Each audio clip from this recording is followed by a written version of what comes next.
Good morning, everyone. I was just having a look at the first reading today from the book of Exodus, chapter 34, and it tells the story of when Moses came down the mountain for the second time with the tablets containing the Ten Commandments. Of course, the whole joke is who's the first person to break all 10 of the commandments? And we saw, well, it was Moses, because when he came down from the mountain the first time, everyone had expected that he had died because he had taken quite some time, and they thought, well, they'd been abandoned by God, and so therefore they resorted to worshipping the pagan god Baal. And so they'd melted down all the gold and made this image of a calf, and they were worshipping it. And of course, Moses arrived back down after being up in the mountain and encountering God, and there was everyone busy having a great celebration and worshipping Baal. And so he threw the tablets on the ground. They were smashed. And we say, well, then, he broke all 10 commandments. Not really.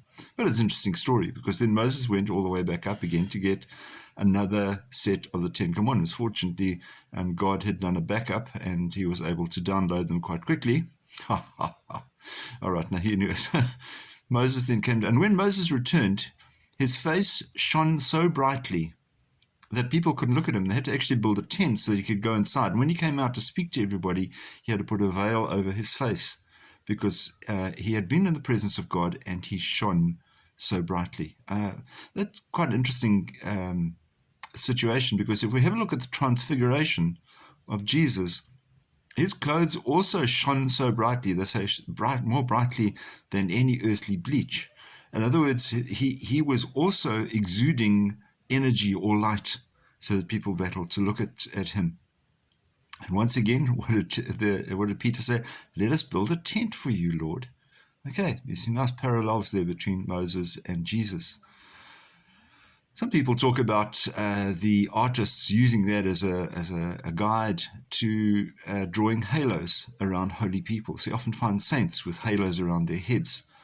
Somebody said, well, what's the link between a halo and an aura? An aura is just a bursting of energy beyond the physical being.